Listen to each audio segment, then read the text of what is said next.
Saudações, vamos falar sobre o peritônio, fazer uma breve revisão anatômica. Ele será importante tanto aqui, será cobrado tanto aqui no primeiro bimestre, quanto no segundo bimestre. Bom, o que é o peritônio? O peritônio nada mais é do que uma das camadas de tecidos que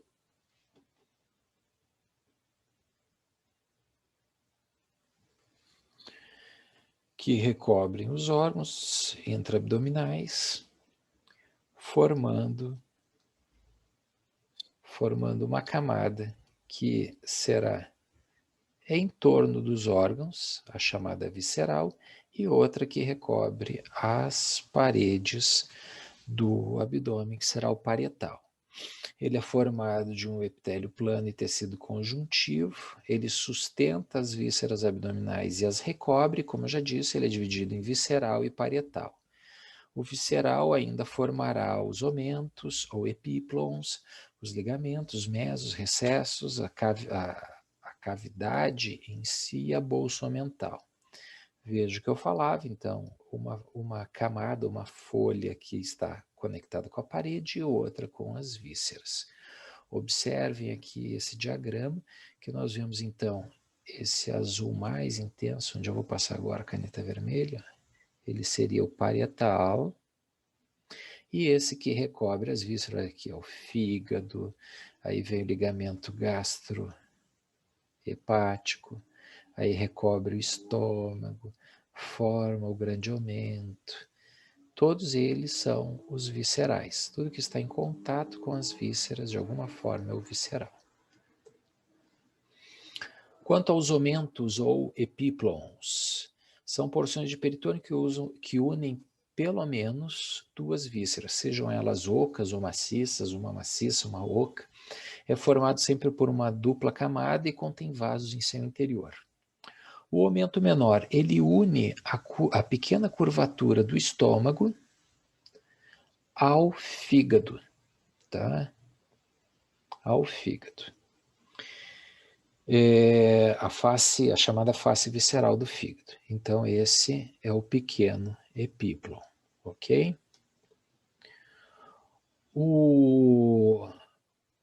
Ele tem vasos em seu interior. Que vaso seria? A gástrica esquerda e a gástrica direita, que correm junto à pequena curvatura do estômago. Quanto ao aumento maior, ele começa na grande curvatura do estômago, ele desce em forma de avental, recobrindo as vísceras intraabdominais, reflete-se e volta até inserir no cólon transverso. Ok? Dentro dele encontraremos os vasos gastroepiploicos. Ligamento gastrohepático, porção do aumento menor, que tem uma leve, que é um pouco mais espessada, que liga parte da pequena curvatura ao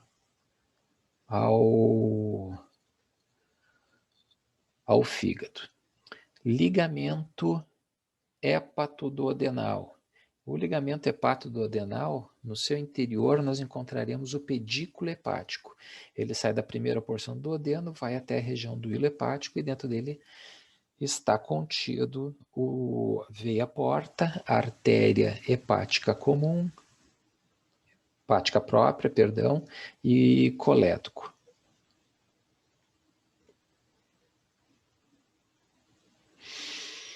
Ligamento frenocólico.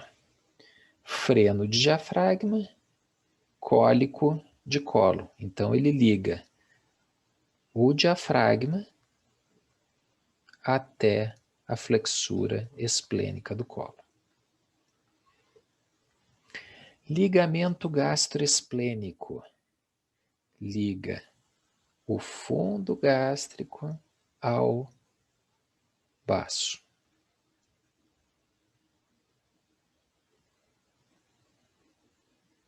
Ok? Ligamento gastrocólico. Ele vai da metade grande curvatura é em direção ao cólon. Ele é uma porção já posterior da reflexão do epíplo. E o gastrofrênico, ele vai das porções mais altas da grande curvatura em direção ao diafragma. Ele não está representado aqui.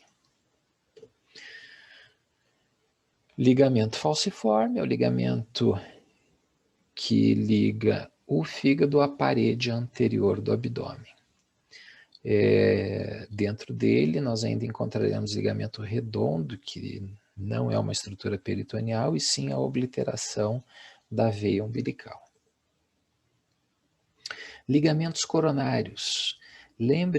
Vocês lembram aquilo que eu tinha comentado, né? Que o peritônio, ele vem pela parede, é refletido e vai para cima dos órgãos. Essa zona de reflexão aqui no fígado, que liga bem na região de conexão do do peritônio parietal com o peritônio visceral do fígado, a gente chama de ligamento coronário.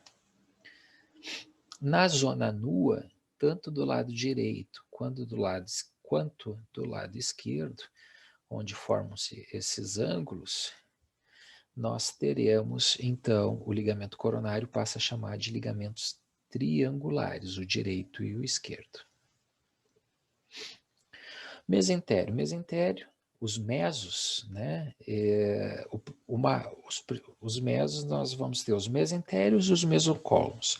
Mesentério é onde ele envolve as alças do intestino delgado, seja jejum, seja ilho, fixando-os à parede posterior, e dentro dele vai ter, então, os vasos mesentéricos.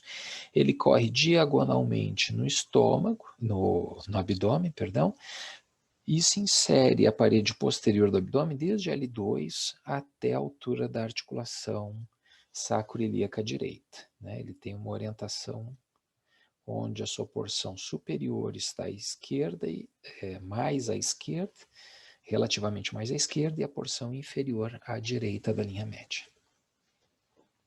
O mesocólon transverso, ele envolve o cólon transverso, dividirá o abdômen em andar supramesocólico e inframesocólico.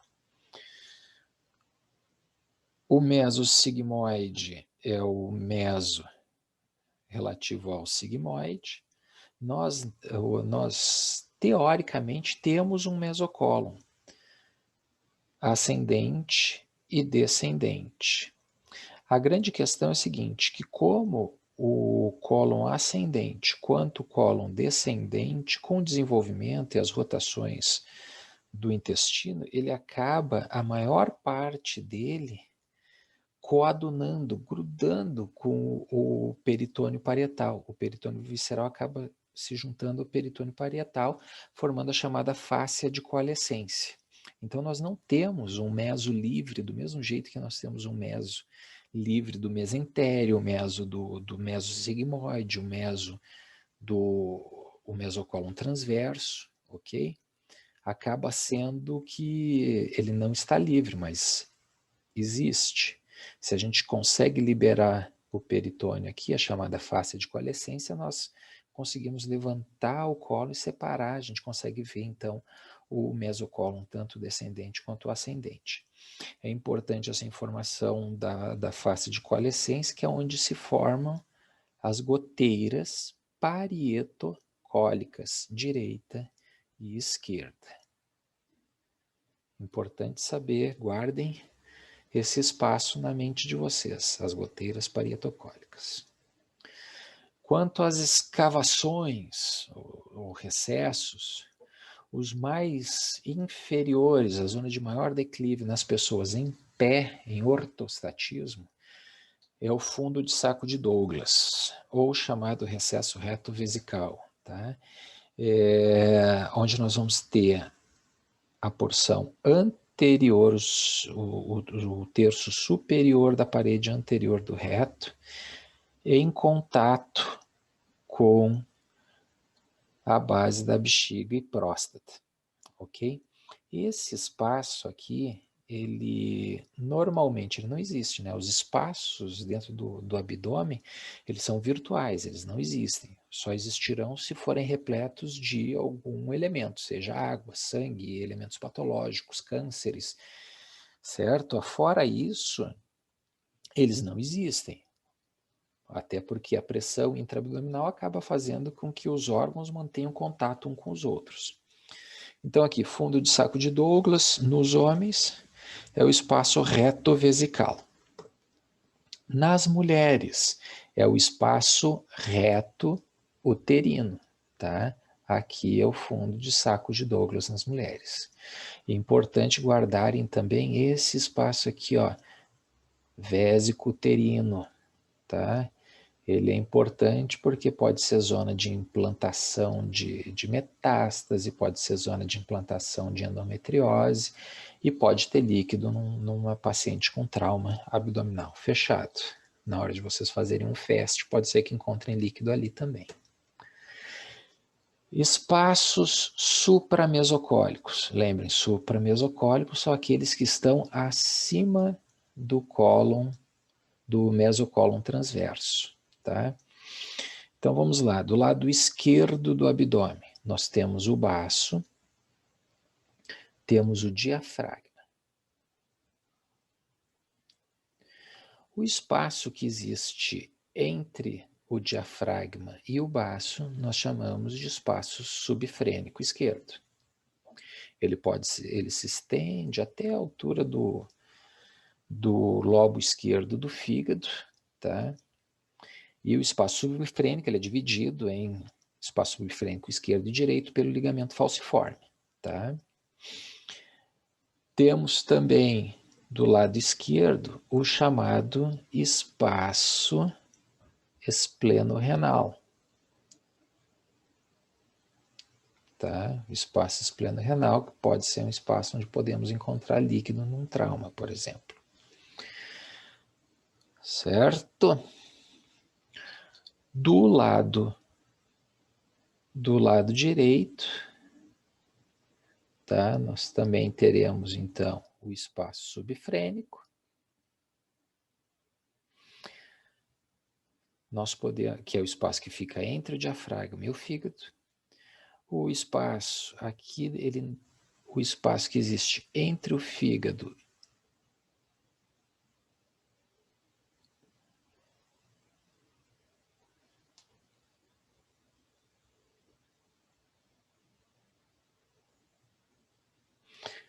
Continuando do lado esquerdo, nós podemos ter o espaço subhepático esquerdo. É o espaço que fica entre o estômago e o fígado. Tá? Nós também podemos, como eu já disse antes, ele é dividido o espaço esquerdo-direito pelo ligamento falciforme. Do lado direito, nós temos o espaço subfrênico direito, nós temos o espaço hepatorrenal, ou também espaço de Morrison, ok? Que são os principais espaços que nós temos que nos atentar.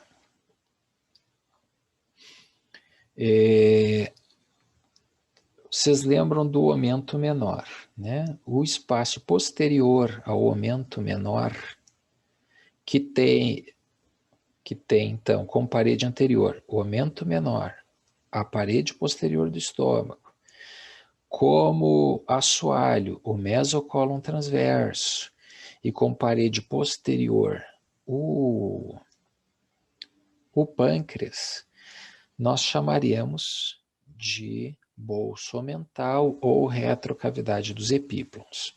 Veja então aqui o estômago representado, aqui seria o local onde nós encontraríamos o pâncreas, os ligamentos gastroesplênico, o ligamento espleno-renal. Nós temos aqui então o aumento menor, o ligamento hepatogástrico, e dentro do ligamento duodeno, hepatoduodenal, nós vamos ter a porta hepática. Entre a porta hepática e a parede posterior, nós temos um forame chamado forame de Wieslow, que é o que dá acesso da grande cavidade peritoneal à bolsa da retrocavidade dos epíplos, ou a bolsa mental, né? Por que é importante conhecer esse espaço? Porque esse é um espaço onde pode se formar pseudocistos de pâncreas, por exemplo, nas ocasiões em que nós teremos pancreatite aguda, por exemplo, podem ter coleções por necrose pancreática, nós podemos ter, numa ruptura traumática de pâncreas, pode ter a formação também, acúmulo de líquido nessa região, então é uma área que nós temos o dever de conhecer.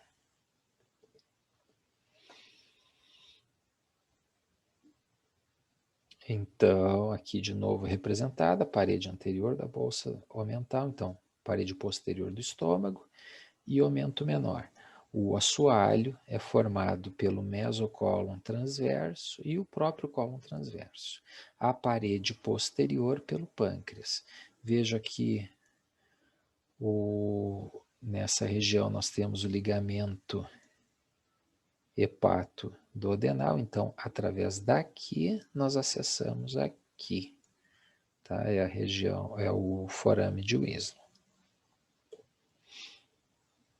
Revisando então aquela imagem ampliada. Os espaços inframesocólicos.